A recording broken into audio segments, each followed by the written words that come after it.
Hello everyone, and welcome to this explainer.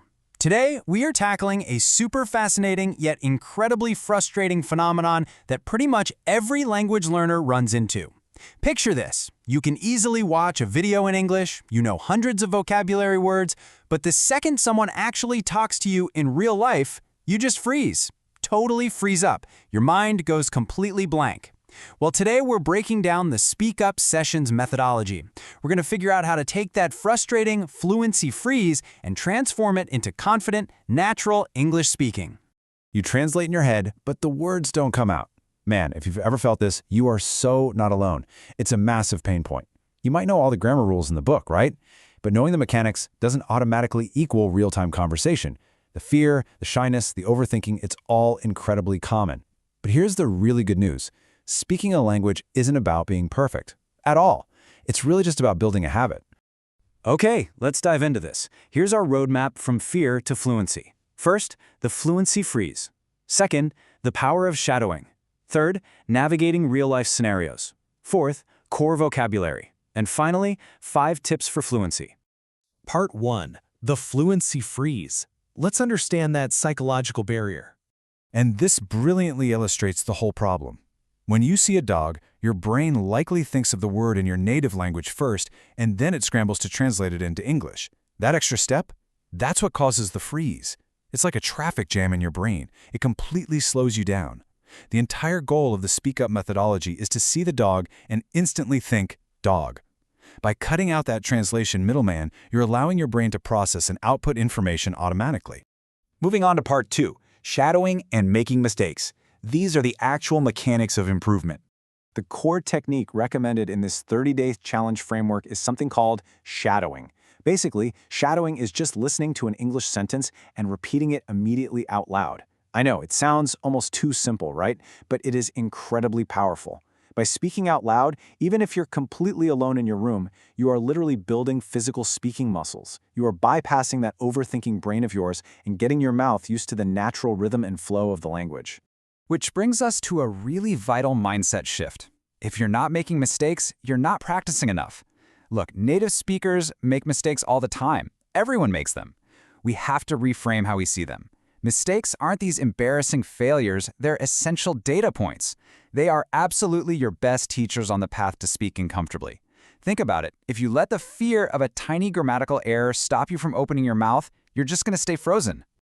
All right, Section 3, Navigating Real-Life Scenarios. Let's look at some practical application in the real world. So, this methodology focuses heavily on practical communication over boring textbook theory. Here are 3 specific, everyday interactions that you need to know how to handle naturally: ordering food, catching up over coffee, and asking for directions. Let's break down a key phrase for each one. Imagine you're at a restaurant. The waiter approaches, and you panic because you haven't decided what to eat yet. Instead of freezing up or rushing into a broken, stressed-out sentence, you just confidently say, "I need a few more minutes, please." Now, what's really interesting about this is how such a simple phrase instantly buys you time. It's polite, it's completely natural, and it immediately relieves the pressure. Next up, imagine having coffee with a friend who asks what you've been up to lately. You can just say, "I've been learning English every day." This is a fantastic, completely natural sentence for catching up. It effortlessly uses the present perfect continuous tense, and it shows off your ongoing progress without you having to over-worry about complex grammar rules in the middle of a chat. And finally, getting lost in a new city. It happens to all of us. You walk up to a stranger and say, "Excuse me, I'm looking for the train station. Can you help me?" Notice the structure here. It's super strategic. It starts politely with "excuse me," directly states the problem, and asks for assistance clearly. It is literally the perfect blueprint for effective, real-world communication.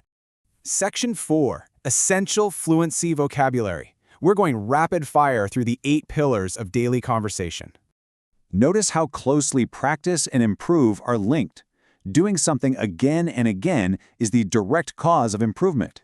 You simply cannot get the improvement without putting in that daily practice. They are a package deal. Let's move to and see how this builds on our previous point. You must be confident before you can be fluent. Confident means believing in yourself and shedding that fear. Once you establish that confidence, fluency, speaking easily and smoothly, just naturally follows. Confidence is the absolute prerequisite here. Next, we have mistake and repeat. As we discussed earlier, a mistake is just a totally normal error in learning. It's completely natural. And how do we fix it? By using the word repeat. You simply say the sentence again, correcting the error. Repetition is the ultimate tool for ironing out those little mistakes. And finishing up our vocabulary section, challenge and conversation. Taking on a 30-day challenge is a difficult but super exciting task. But leaning into that challenge, that's exactly what unlocks the ultimate goal: real, flowing, natural conversations with other people. Which brings us to Section 5, 5 Tips for Fluency. This is your blueprint for success. Here are the 5 foundational rules you can start using today. Number 1, speak every day. Seriously, even just for 5 minutes, out loud to yourself. Number 2, stop translating in your head. Start associating English words directly with the objects around you. Number 3, make mistakes intentionally. Do not let fear silence you. Number 4, listen actively. Don't just passively hear words. Pay attention to their rhythm and really try to repeat them. And finally, number 5, be patient. Consistency over a 30-day period is the secret ingredient. Fluency doesn't happen overnight, but it will happen.